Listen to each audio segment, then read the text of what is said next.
Activists say the local government in Mogale City is to blame for the municipality's sewage crisis.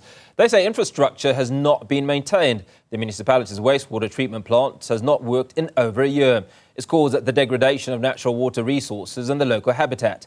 Newzroom Afrika's Karinda Jagmohan joins us live. Karinda, 12 months for a water treatment plant not to work is a rather long time. What are the implications of this? I can hear them. They're asking you a question now. Hello, Karinda, are you there? If you can hear me, just walk us through those challenges from that wastewater treatment plant not having been functional for the last 12 months. Indeed, my apologies for that. Well, at this wastewater treatment plant, it's the Percy Stewart wastewater treatment plant, and it has not been fully functional for the past year. This is following issues of vandalism and theft last year that led to this plant, essentially issues at this plant from December. Now, along with this, there are claims of allegedly or essentially non-maintenance of infrastructure. And to speak to issues of accountability, we're joined by the mayor of the Mogale City local municipality, Councillor Lucky Sele. Thank you so much for your time, sir, and to join us here today. Of course, throughout this morning, we've been beaming visuals of polluted rivers in this municipality to our viewers, with claims that the municipality has failed to ensure that the plants are fixed timeously. I know that you are new to this position, but you've been the speaker of the municipality for some time as well. Why has there been a delay and a failure to ensure this is fixed? Thank you, Karinda, and good afternoon to your viewers.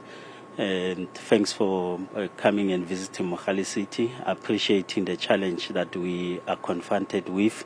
And the challenge is not an overnight challenge, and a lot of factors have contributed to this particular challenge. Now we begin with the first point of the municipality inability to maintain these wastewater treatment plants, and as you would know, that they were at functional levels but not functioning optimally because of the resources that the institution has.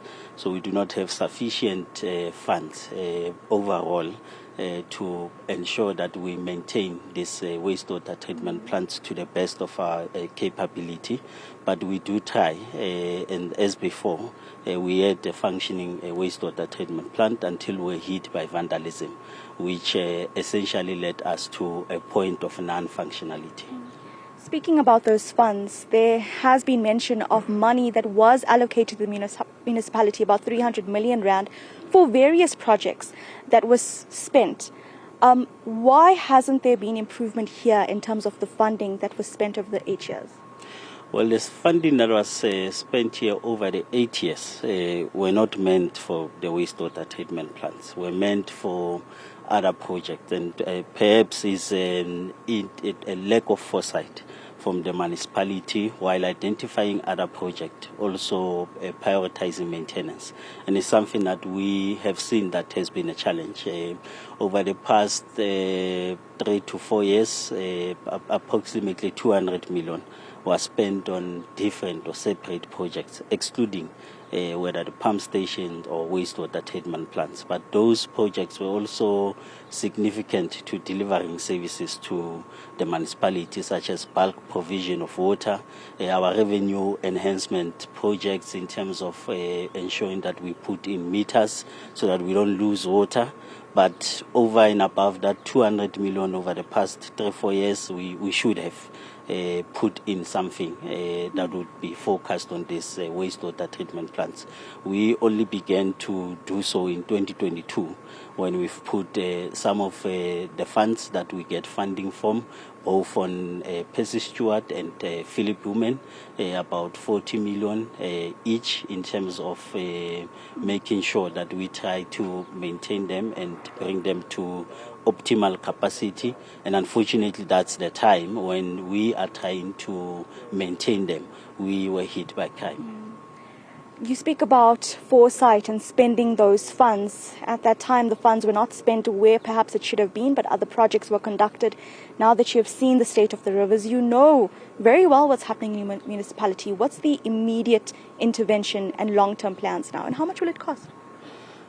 It's going to cost us around the sum of 200 million to bring these wastewater treatment plants to optimal functionality. We have invested at the moment for our first phase 20 million. And part of the investment put on site is to have control of the site so that you don't invest the money and tomorrow you are hit again by criminals. We have improved the security on site. We have also put in a perimeter fence to ensure that we secure the infrastructure here. If you look at behind us here, it's PST7. Next to it is PST8. They are beginning to function.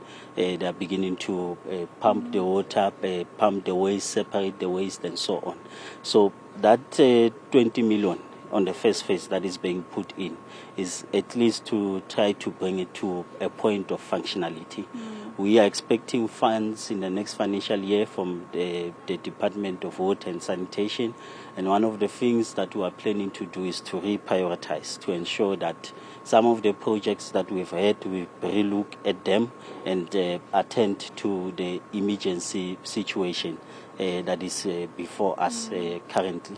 So in about 3 months or so, in 2 months, we are going to begin a process of bioremediation, where we'll ensure that the water that goes into the stream has been treated and meets the water use license. So early next year, we should be seeing an improvement in terms of the water quality. And once we begin to treat that water here on site in terms of our remediation processes, that water will also go into the stream and the treatment will also continue into the stream. And once we've brought this whole site into functionality, we'll also begin initiatives. We're having engagements already with different stakeholders such as landowners, the Dutch Water, the authority, and a lot of investors who want to assist us to clean the stream right up to the Vaal River system.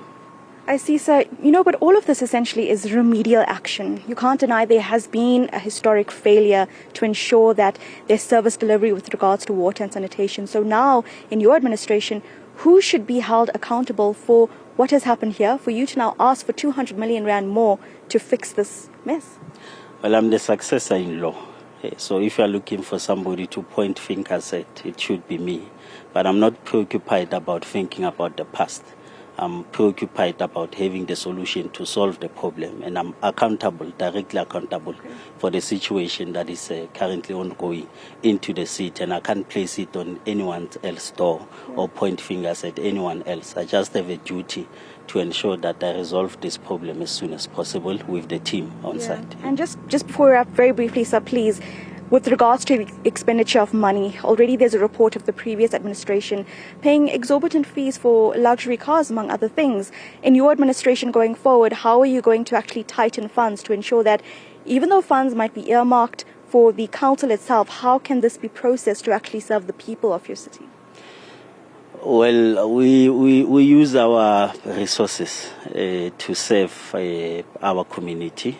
We use the budget. We have kept on a lot of procurement processes and going on tender, such as making sure that we improve internally to be able to deliver services. So you look at issues such as grass cutting. Instead of going for external service providers, we're looking at procuring our own materials to be able to do the work and not rely on external service providers. The issue of water provision and so on and so forth. So we will try to use the resources of the municipality the way the people of Mogale City have directed us for our IDP roadshow, and ensure that we use the money to serve them.